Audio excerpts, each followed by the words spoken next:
Simulation makes a world of difference because it's okay to teach in a classroom, to tell you everything about policy and procedure, to go through the book work, but it's nothing like hands-on, I'm doing it for myself kind of work. Everything that they've learned in those 4 weeks prior to coming to us is now on the table to be tested out.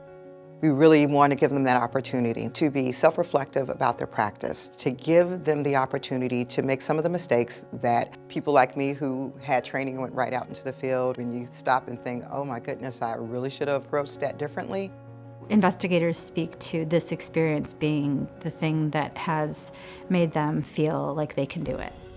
What better way for them to practice their commitment and dedication and desire to do this job so well than giving them this opportunity to be vulnerable in a place that's not dangerous. It's great for other people to be able to practice in an environment that's safe. You see where maybe they could have done a little better, go back, try it again. What I've heard investigators say is, I realize I have to work on that. I need to get that figured out before I'm in a situation like that, because the results of that really can negatively impact their ability to make timely and informed assessments about the safety of the children in that household. When I got to see other people in my training do the simulation, I found it to be just more interactive and more interesting.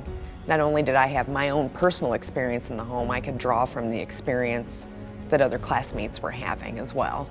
They have the opportunity to see it modeled for them in terms of what is the desired approach in terms of engaging families, and how do you deal with challenging situations with families, treating them with dignity, respect, and always keeping first and foremost that they are the experts on their family. By being able to have these conversations with the family, the workforce has developed sort of what is the most important thing to have when you walk in a house, which is confidence.